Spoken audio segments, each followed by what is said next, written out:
Здравейте! В това видео ще ви покажа всички зелени резидби, които се правят на лозите през лятото, за да може през есента да се насладим на една богата реколта от сладко десертно грозде. Приятно гледане!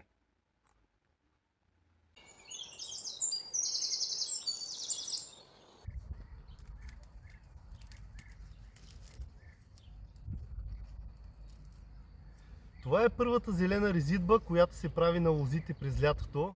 За съжаление, за много стопани е и единствената, но за да отгледаме здрава реколта от качествено, едро и сладко грозде, това далеч не е достатъчно. Нужни са още доста грижи, както и още зелени резидби. И в това видео ще ви покажа всичките зелени операции, които се правят през лятото, както в лозето, така и на асмата. Да започваме! Голяма грешка при първата зелена резидба е да изчакаме прекалено дълго, за да примахнем всичките тези зелени литорасти, които покарват от пъпките по стъблото, защото в тези литорасти се изразходват голям обем от хранителните вещества за сметка на останалите литорасти, които израстват горе от пъпките по плодните пръчки и по чеповете на кордоните. Разбира се, изключение прави, когато сме имали пролетни студове, както и тази година. В такива случаи е възможно много от резервните пъпки на плодните пръчки и на кордоните да ни покарат. Затова и умишлено аз забавих тази година с първата зелена операция. Исках да видя дали правилно ми се развиват резервните пъпки от кордоните. В противен случай, ако имам увреден кордон, щях да си оставя някой от ето тези литорасти, за да може с него да си обновя следващата година при пролетната резидба увредените кордони или плодни пръчки. Друг случай, в който може да запазим някои от ето тези по-високо развитите литорасти, е когато при пролетната резидба не е имало как да си запазим подновяващ чеп, ако режем лозито в формировка гио, и може да запазим един от тези литорасти, да го привържем и следващата година от него да обновим майката. Сега започвам да ги почиствам.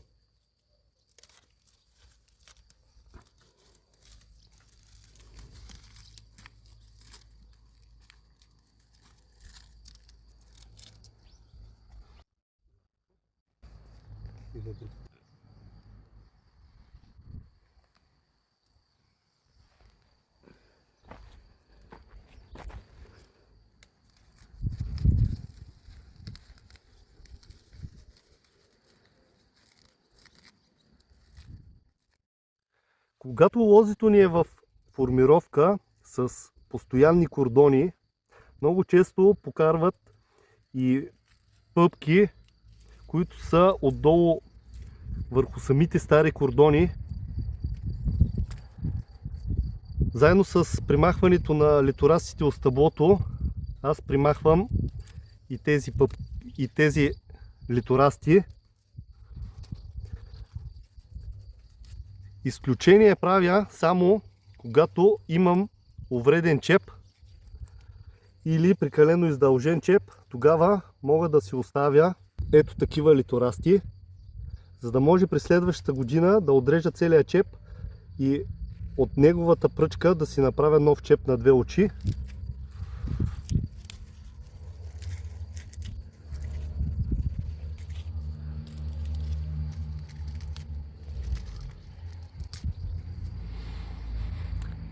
Запазват се само два литораста, покарали от зимните очи на чеповете. При лозите, които са формирани с постоянни кордони и чепове на две пъпки, трябва да примахнем литораста от черното око, който обикновено е безплоден.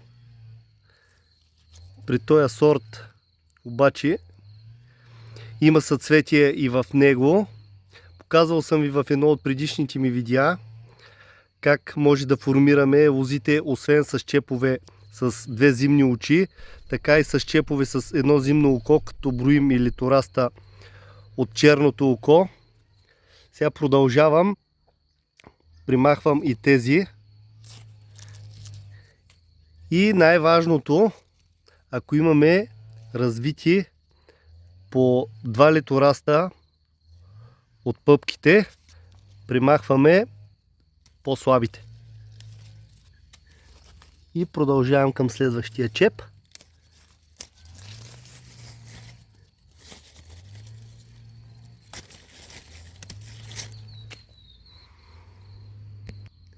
Също така се махат и всички литорасти, които са покарали извън чеповете върху самите кордони. Освен ако не запазим някой литораст, с който искаме през следващата година при резидбата да подновим чеп, който се е издължил или е останал увреден и са се развили литорасти от някои от пъпките му.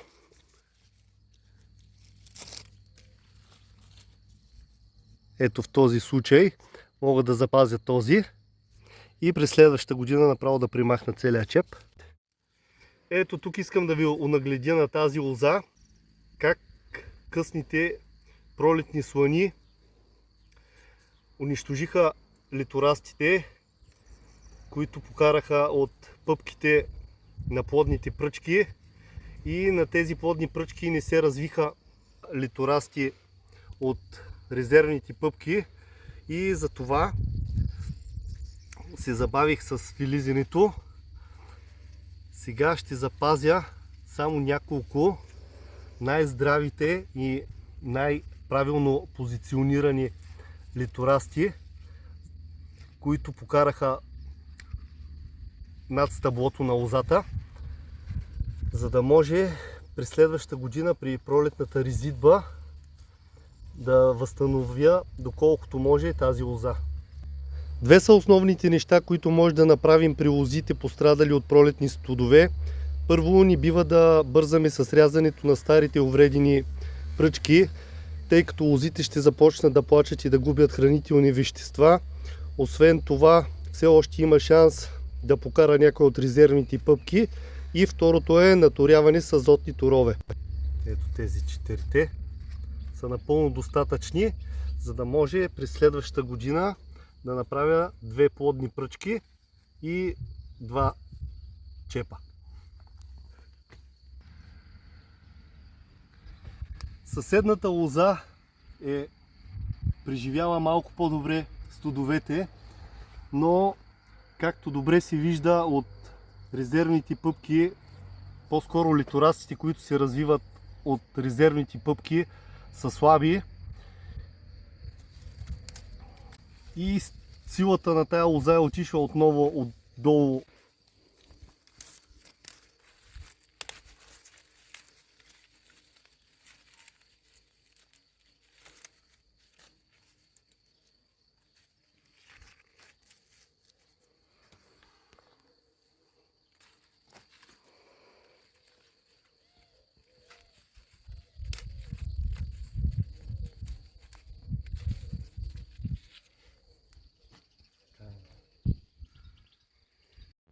Сега искам да ви покажа и филизене на лози, отглеждани в формировка Гио с две плодни пръчки и два чепа.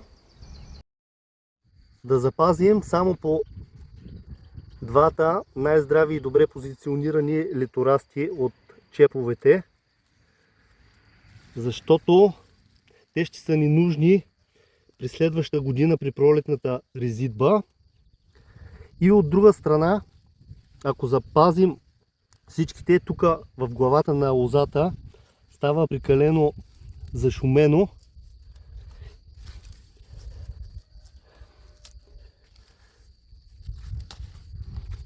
Ето така е достатъчно. Два литораста от единия чеп, два литораста от другия чеп.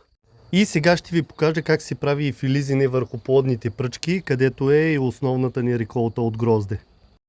Искам да ви покажа тук са се развили 4 пъпки.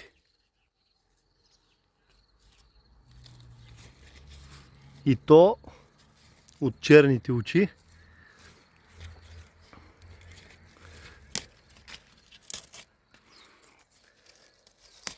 Ще запазя само една. Тук в съседство имаме 2. Също ще запазя само една. Тук имаме една голяма и една малка. Също ще запазя само голямата.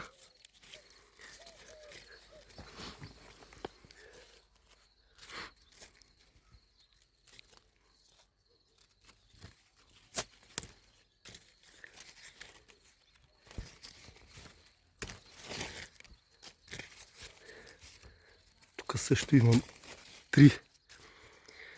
И 3 пъпки. Ще и тук. Ако сорта не е силно родовит, може да ги запазим и двата. Сега продължавам тук.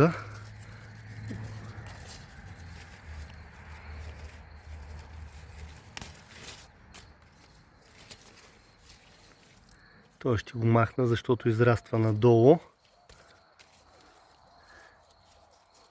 И се премествам от другата страна.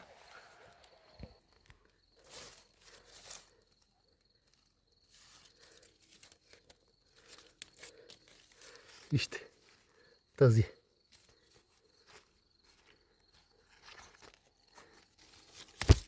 Искам да ви я покажа сега как изглежда същата тази лоза. При зелените резидби не бива да се бърза, особено при филизенето. Необходимо е внимание, защото е важно да запазим здрави и добре разположени литорасти. Именно те ще бъдат използвани при пролетната резидба на лозите, според формировката, която прилагаме. А това ще осигури правилното развитие и плододаване на лозите и през следващите години. Редовното и правилно извършване на тази операция гарантира по-добро качество на гроздето, а и по-високи добиви. Видеото със сигурност ще стане доста дълго, тъй като предстоят едни от най-важните дейности, както при асмите с десертно грозде, така и в лозето. За ваше улеснение ще разделя видеото на отделни части, за да може лесно да откривате точно това мероприятие, което ви интересува в момента, когато гледате. 3 лози, които обещах като подарък в предишното ми видео, вече са при новите си собственици. Оказа се истинско предизвикателство да се свържа с тях, защото имаше толкова много желаещи, които писаха в коментарите, но след това дори и не провериха дали са били избрани. Цяло приключение беше да занеса тези лози на новите им собственици, защото лозите, които са в саксия и са в вегетация, много трудно се транспортират, а и няма как да си пуснат с куриерските фирми. Затова в новото видео отново имам за вас едно предизвикателство. Само че този път ще изпращам коренени присадени лози. Лозите ще са 5 на брой този път от изключително редки бутикови сортове грозде. И ще са за тези от вас, които ми напишат в коментарите колко на брой зелени резидби съм включил в това видео и коя зелена резидба не съм включил, защото за нея в България, а и в Европа изцяло няма много информация и тепърва експериментирам с тази резидба. Напишете ми и как се казва тя, а сега да продължаваме напред. Лизането на лозите, отглеждани в високи формировки, перголи или асми, се състои от премахването на излишните литорасти, които израстват от спящи пъпки по старата дървесина или в неподходящи позиции. Също така се отстраняват и всички литорасти, които покарват от заместващите пъпки на основната пъпка. Целта е да се оставят само необходимите добре разположени литорасти. Така ще осигурим по-добро проветряване на гроздето, а и по-доброто му осветяване от слънцето. Също така повече хранителни вещества ще отидат в изхранване на основните литорасти и в бъдещите зимни пъпки, в които ще бъде заложена реколтата ни от грозде за следващата година. Колтученето на лозите от десертни сортове грозде, отглеждани в високи формировки върху перголи и асми, е изключително важна операция, защото тези колтуци обикновено не плододават, въпреки че при доста сортове имаме и съцветие, но те силно конкурират основния литораст за хранителни вещества и светлина. Така че при десертните сортове, които се отглеждат главно за външен вид, вкус и големина на зърната, колтученето има особено голямо значение. То допринася за доброто огряване и проветряване на гроздовите и ограничава рискът от заболяване на гроздето, като мана, оидиум или сивото гниене.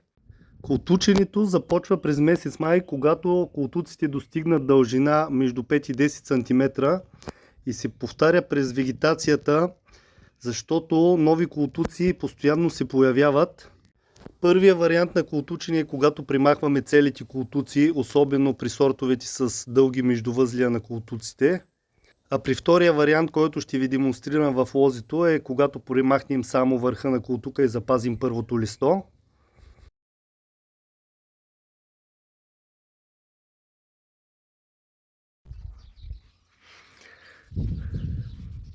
И на по-късен етап е вероятно да покара нов колтук, ето от тази пъпка, но това листо ще започне да се развива и също ще участва в изхранването на гроздето.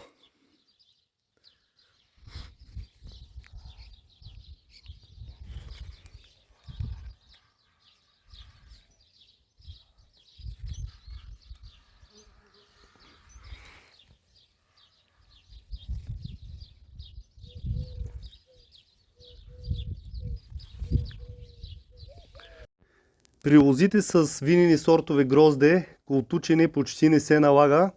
Разбира се, изключения правят няколко сорта. При мен това е сорта Sauvignon Blanc. След малко ще видите и във видеото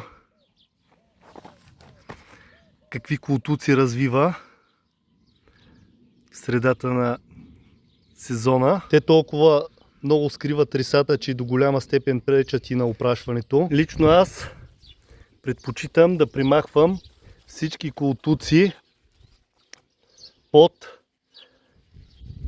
и в зоната на рисата, а след това да запазвам само по едно листо. А особено на сортовете, които имат ето такива дълги и агресивни колтука.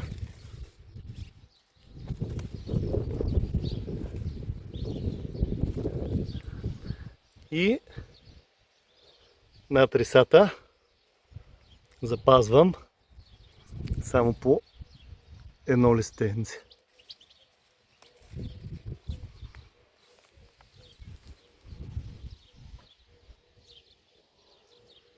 Едновременно с премахването на всички колтуци, които са около рисата, аз примахвам и всички ето тези слабите литорасти, които нямат риса. Обикновено тези литорасти са от най-задните пъпки на плодните пръчки.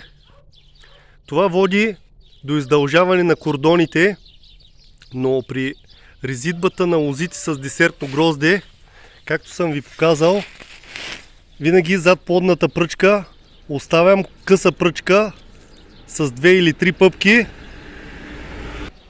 и от нейните литорасти през следващата година правя нова плодна пръчка и нова къса пръчка или чеп с 2 очи.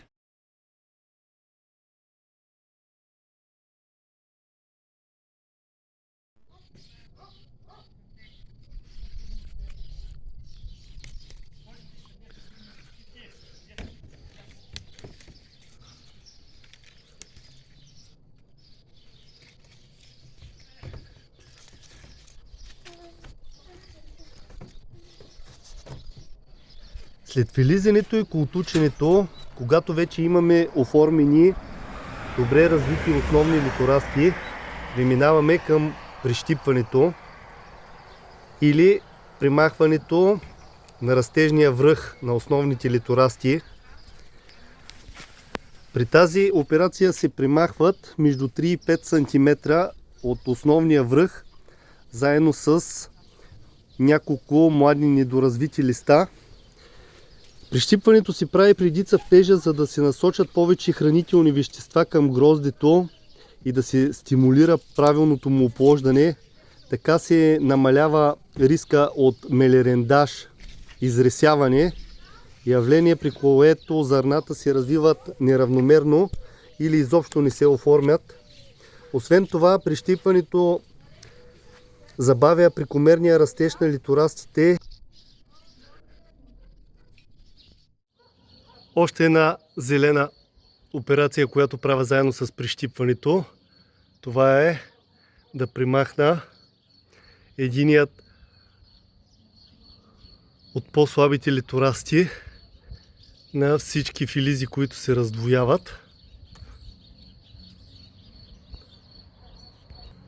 Защото ако се забавим прекалено много, вижте какво се случва.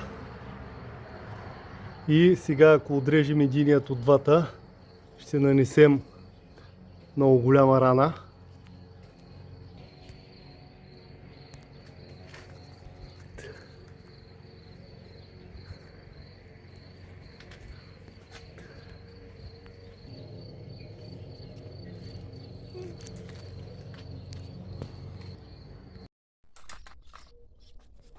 Следващата зелена операция, която съм включил във видеото, въпреки че не е зелена резидба, това е прикачване на литорастите. Това е особено важно при ясновидното отглеждане, където литорастите се развиват свободно над главата и лесно се приплитат. Прикачването цели да се предотврати увиването и усукването на литорастите, но най-вече щупването, разбира се, и да се осигури равномерно разположение и добре осветляване на лозата, а и гроздето. И не на последно място, проникване на препарати при пръскането. Сега ще ви демонстрирам и колко е лесно с този инструмент за привързване да привържем основните литорасти към теловете в лозето. Линк откъде може да си закупите такъв инструмент, ако все още нямате, ще ви оставя отдолу в описанието на видеото. По време на цъфтежа на лозите зелени резидби не се правят, както се спира и с всички други манипулации в лозето. Единственото, което може да направим при сортовете, при които имаме трудно опрашване, това е да примахнем част от листата в зоната на грозда, непосредствено преди цъфтежа. Кършенето на лозите се извършва през месец юли, когато литорастите са натрупали достатъчно листна маса и растежът им вече е намалял. Да пристъпим към прекършване на лозите, ние трябва да се уверим, че цъфтежът на лозата е приключил. Трябва да имаме гроздчета с едни добре оформени зърна.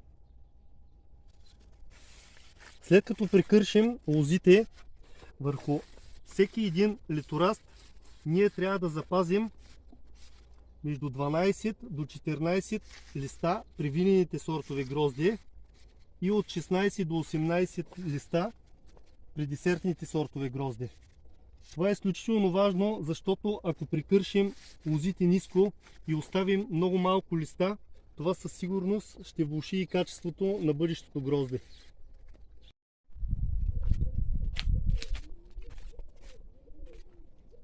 При буйно растящите лози с кършенето се намалява засенчването, гроздето се проветрява и много по-малко е нападнато от сиво гниене.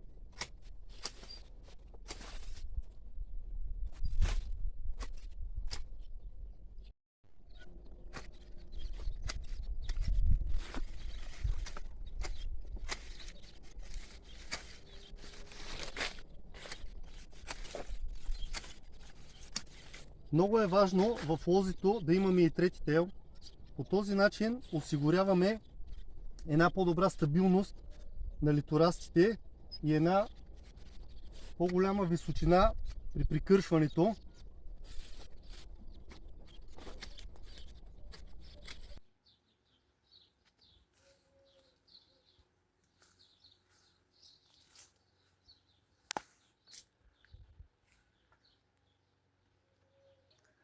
Прекършването на лозите обикновено се прави в средата на месец юли, когато растежът им отслабне.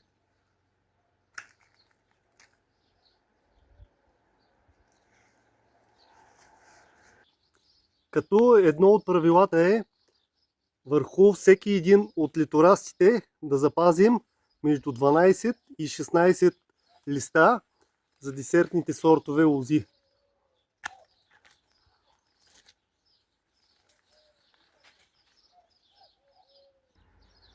При някои сортове върху колтуците е възможно да имаме реса, която в последствие ще се превърне в грозде.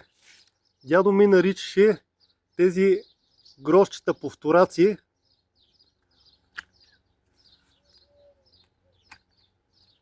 И ги премахваме, защото малко или много те консумират от хранителните вещества за сметка на основните гроздове.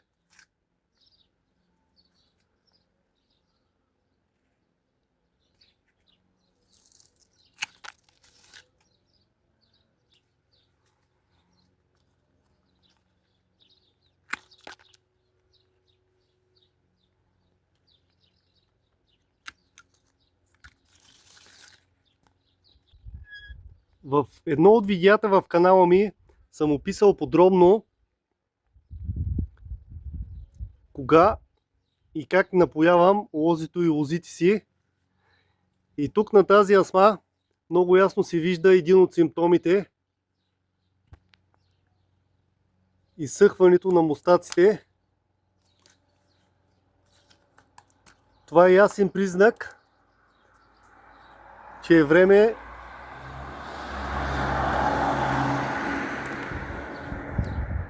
да полеем тази асма.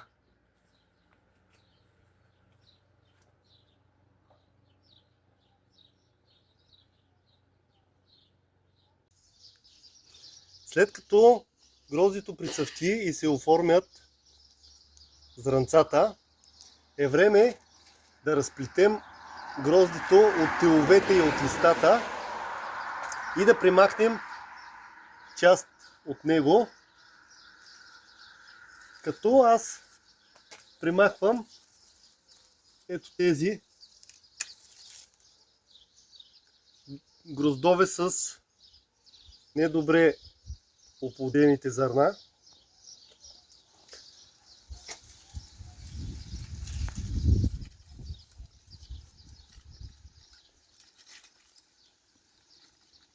Въпреки че взех всички мерки, по време на цъфтежът имаше постоянни дъждове и голяма част от гроздето не успя да се опраши достатъчно. Сега продължавам.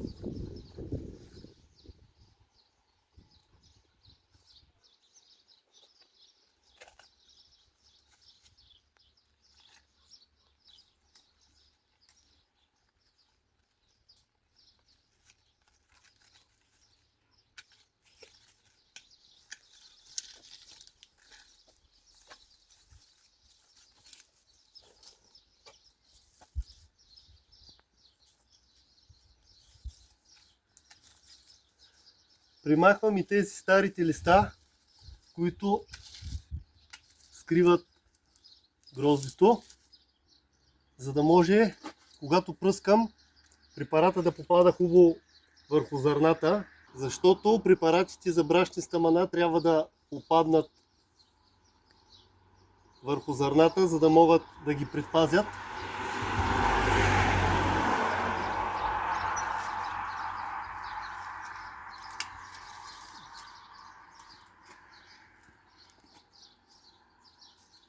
Въпроси относно с какви препарати пръскам десертното грозде. Затова съм направил отделно видео в канала. Това видео ще е само за зелените резидби, които са задължителни, ако искате да имате здраво, голямо и сладко грозде. Вижте колко много грозде е родила тази лоза само от 3 плодни пръчки. Това, разбира се, до голяма степен зависи от сортовите особености на сорта, който отглеждате. А сега ще примахна всички тези листа, които малко или много скриват гроздето, защото практиката през последните години показва, че системните препарати за оидиум не са особено ефикасни, ако ни попадат директно върху гроздовите зърна. Ще се разплета и всички тези гроздове, които са оплетени в теловете.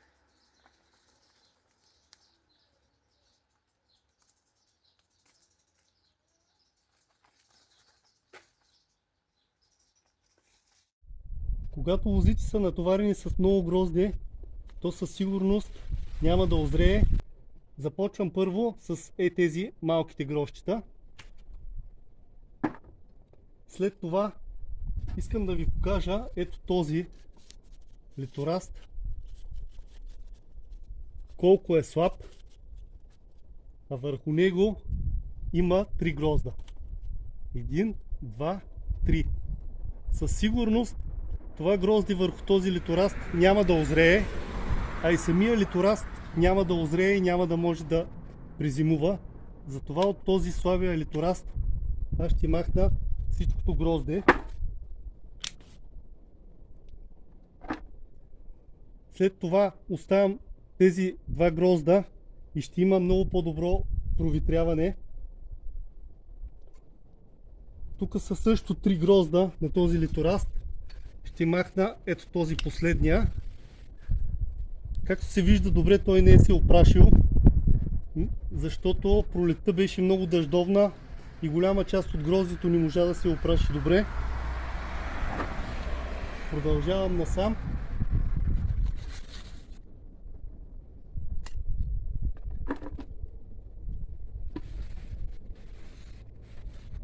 Ето тук, на този малък литораст, положението е същото, но ще махна 2 грозда, за да може този литораст да се вдървиси достатъчно. Тук в главата положението е същото.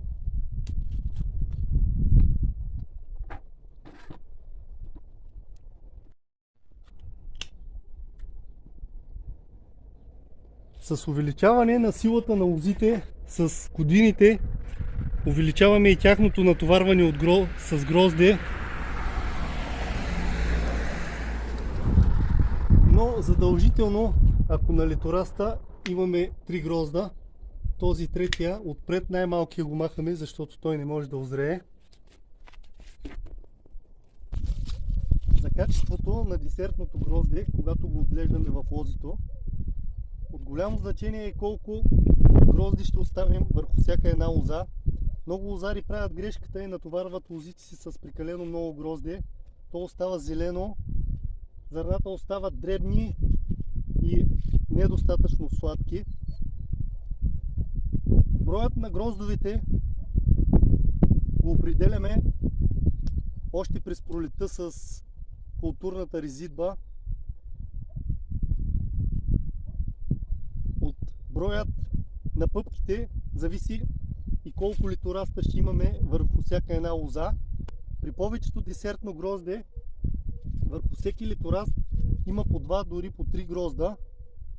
За да запазим, за да имаме едно качествено грозде, ние трябва да запазим по 1 грозд върху всеки литораст. Разбира се, ще махна и част от листата, за да може и гроздето да се провитрява по-добре, но с тази операция не трябва да прекаляваме, защото когато разкрием на силното слънце това зелено грозде, почти гарантирано е то да получи слънчев пригар. Повечето лозари го засенчват с зелени мрежи, но аз предпочитам да запазя част от листата да остане така, на шарена сянка, така да се нарече, за да се предпазва гроздето от силното слънце.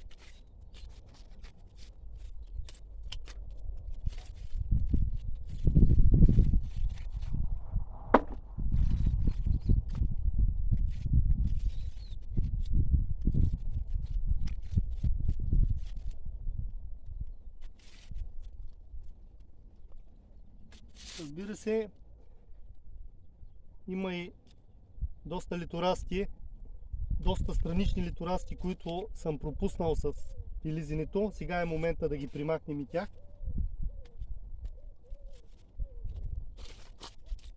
Запазваме долния, по-хубавия грозд, а този горния, слабия, се маха.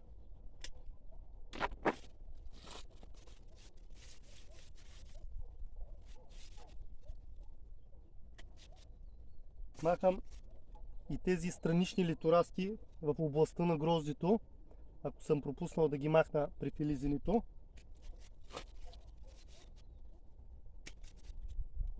Искам да ви покажа гроздето.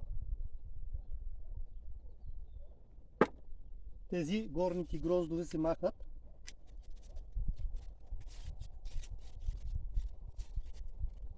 И запазвам по един най-качественият грозд върху всеки литораст.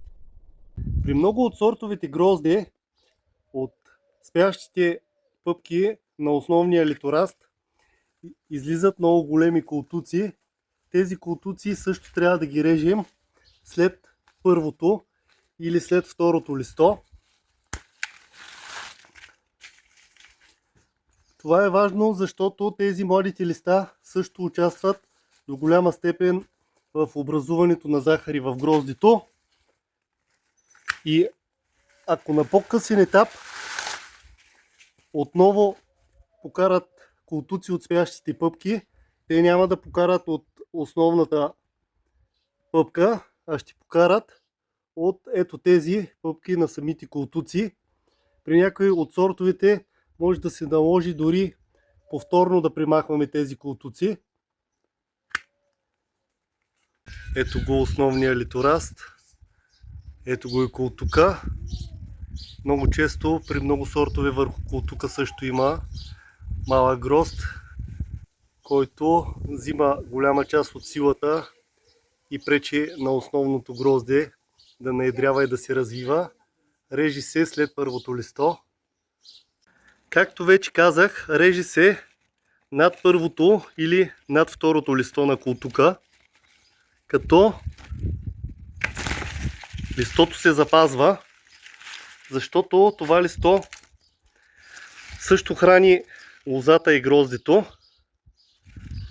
И въпреки че ги наричам колтуци, това са страничните литорасти, които са покарали от колтуците на основния литораст.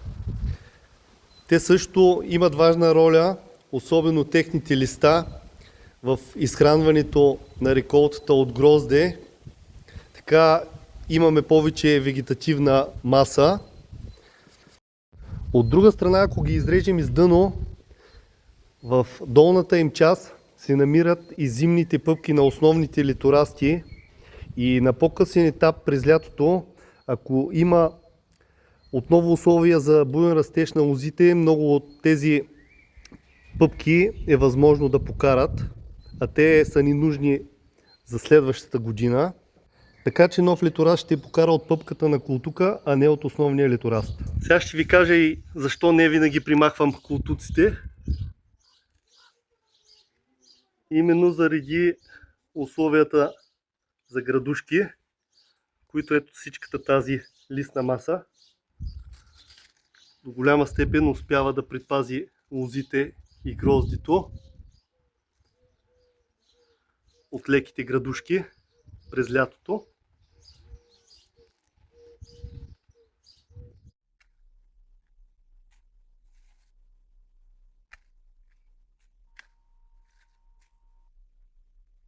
На много от сортовете грозде лозите не образуват силни колтуци и затова при тях не се налага прикършване на колтуците, а само прикършване на върховете.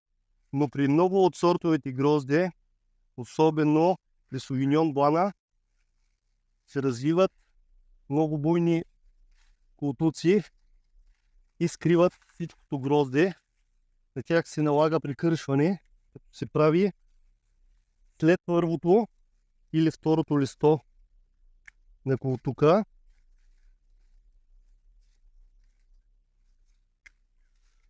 За да може, ако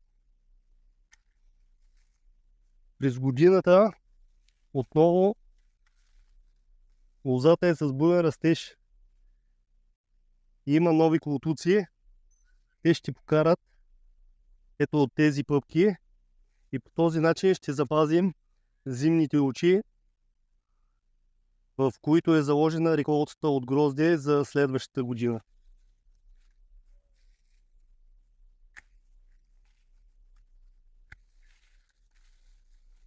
При лозите от много сортове грозде се забелязва добре развити и оформени литорасти и реколта от грозде към предните пъпки в плодните пръчки и много слабо развити литорасти от задните пъпки.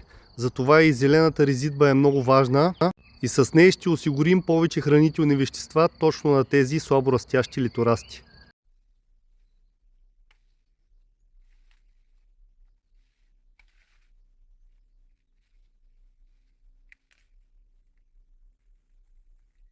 В много от сортовете грозде, отново в пъпките на колтуците има заложено съцветие и на тях се раждат така наречените пригрозки. Ние трябва да примахнем това грозде, за да може основната част от хранителните вещества на лозата през лятото да отиват към реколтата ни, която е между първия и втория тел. Това грозде е с лошо качество, озрява много късно и трябва да се примахне възможно най-бързо. При ясновидно отглежданите десертни сортове грозде положението е същото. При много сортове грозде колтуците остават слаби и недоразвити. При тях не се налага прикършване. За разлика от други сортове грозде, които развиват много дебели и много дълги странични литорасти от колтуците и почти винаги имат и грозде.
Виждате ли?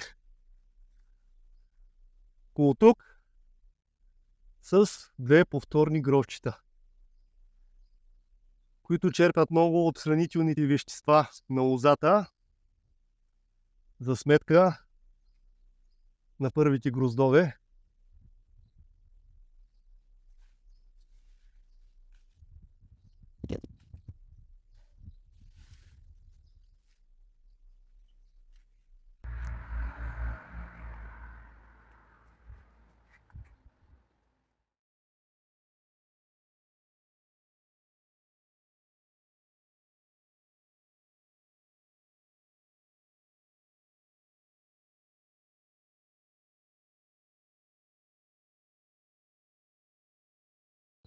Остана една последна зелена резидба, която не включих във видеото.